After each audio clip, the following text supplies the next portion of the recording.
Hey there! Today I'm going to show you how to fix a broken USB jack on a Blue Yeti microphone. I got mine for only 28 bucks off of eBay, including shipping, which is a great deal. The reason why it was so cheap is because the USB jack on the bottom was broken. So I'm going to show you how to take it apart, how to fix the jack, and how to get it working. So let's get started. To tackle this, you'll need to be pretty good at soldering. Okay, I have it turned over so you can get a better look at the jack. If you take a look at that first pin, you'll see that it's pushed way in, and it's bent so much that it's almost snapped off. So what I'm going to do is I'm going to open this up, I'm going to remove that jack, and I'm going to solder in a USB cable. Any USB cable will do. I got mine at Walmart for about $5. What I'm going to do is we're going to remove it from the stand. So first I'm going to remove this nut here.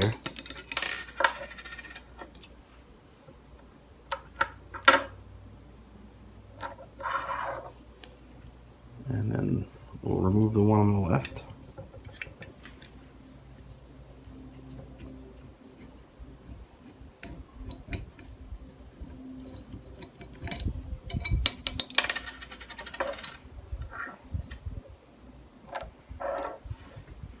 Okay, so now we get the stand out of our way, and we're going to remove 3 screws.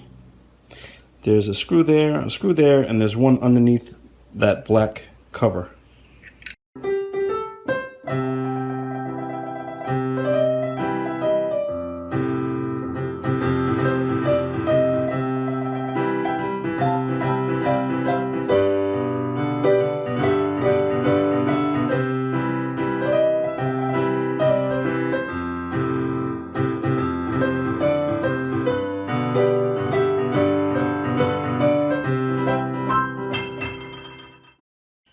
Okay, so to get these knobs off, it's a little tricky. This one I think I've got loose just by pulling it with my fingers straight out. This one won't budge at all, and these won't budge. What I did to make sure I could line them up is I turned them all to the left, so that way when I put them back on, I know how to put them back on. So I've got these really crappy pliers, but I think they'll work. The right size, and I don't want to damage the button. So let's see if I can get the mute out first, because I think that's loose. I'm just going to pull it straight out.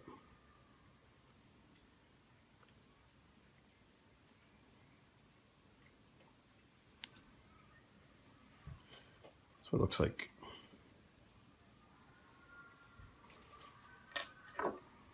Okay. I'm going to try one more time with my hands just in case. I hate to use pliers on it, but I think I'm going to have to. Yeah, it's not moving at all. I don't want to damage it, so what I'm going to do is I've got this little piece of cloth, and I'm going to try to wrap it around it. And I'm only going to squeeze hard enough to grab it. I don't want to crush it because it's probably just hollow plastic.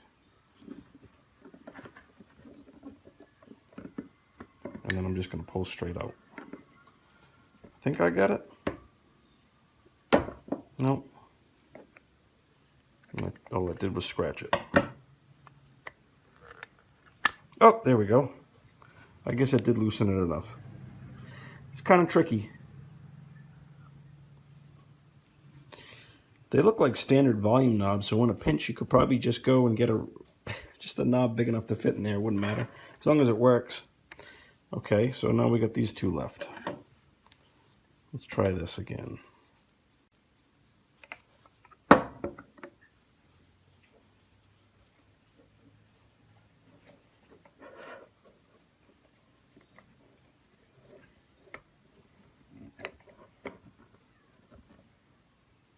Yep, that wasn't so hard.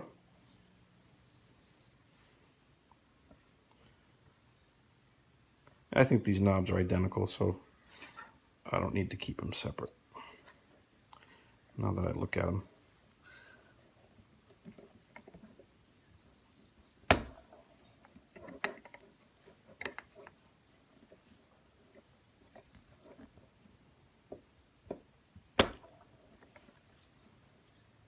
This one's not cooperating.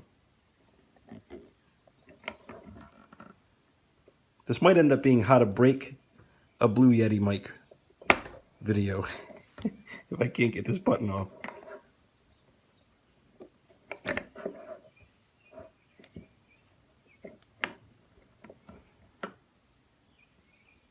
There we go. Are they the same? No, they're different. But it's pretty obvious. This one's longer. So you kind of can't mix them up, because if you look in there, you can tell that this one is almost near the surface, this pin, and that one is way in. So that's how I'll know which one's which. That's pretty easy. And then this should slide out.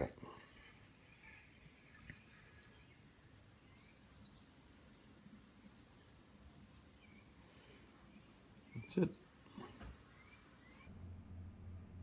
Here you can see the back side of the circuit board and the mini USB jack on the bottom left that we'll need to remove. We'll have to desolder these 5 pins that are making the electrical connections and these 4 hold down points that are holding the jack to the board. Here it is with the solder removed. At first I tried to solder the wire from the USB cable directly to the circuit board. That didn't work out very well because the wire being braided, it was very hard to get into the holes on the board, and it was tricky to keep each wire from touching the one right next to it. So I opted to use some 22 gauge solid core wire that had a little bit of stiffness to it. Because it was a single core wire, it was much easier to get into the hole on the circuit board, and you could get it all the way right in up to the wire insulation and then solder it and bend it over. You'll need to strip the insulation back on these wires. I did it close to the circuit board. You might want to leave them longer so that you can stick them down through the hole in the case of the microphone. That hole where the USB jack used to be is not very big, so if those wires stick through it to the outside, it will ensure that it's going to fit through that hole. I had a little trouble with that, so if I had to do it over again, I would do it with those wires a little bit longer. Cut the end of the USB cable that connects to the device and strip off about 1 inch of the insulation. You'll have to pull the bare shielding back to get at the color-coded wires inside. There's a red wire, a green wire, a white wire, and a black wire. Strip the end of each one of these wires. The red and black wire are pretty easy.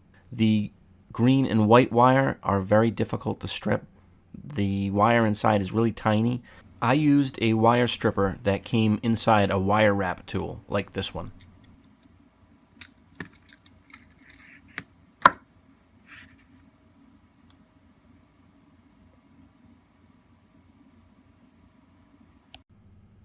Mixed in with the copper wires in the green and white wire, you'll find this fine filament that's, I guess, like a plastic type stuff. You're going to have to separate the wires from that and then snip that plastic filament off, or it'll melt in with the solder and make a bad connection. If you cut the solid core wires short like I did, you'll need to feed the end of the USB cable through the hole where the USB jack used to be first and feed it through before you solder it to the wires coming off the circuit board. You'll need to solder the red, black, green, and white wires coming out of the USB cable to the leads that you soldered onto the circuit board earlier. This shows the back side of the circuit board and should help you to figure out which color wire goes to which solder pad. One hole will be left empty. I'd recommend using heat shrink tubing or electrical tape to wrap everything up so that it doesn't move around. Before putting the microphone back together, test it out. Plug it into the computer. If you have power, it should light up like in this picture. Make sure your computer recognizes the microphone and do some tests to make sure that it works. That can be a little tricky in Windows 10. I have another video that I'll link to at the end of this one that'll help you out with some Windows 10 specific fixes. I was so excited when I saw this light light up on mine. Hopefully it'll light up on yours too and you didn't mess anything up. After I got mine back together, I made 2 small additions to help keep it working into the future. I used a hot glue gun and I put some hot glue on the base where the wire connects to the bottom of the metal frame to keep the wire from moving around and to hopefully prevent it from pulling out or breaking the connections. As an added measure, I used a zip tie to secure the cable to the base with a little bit of slack.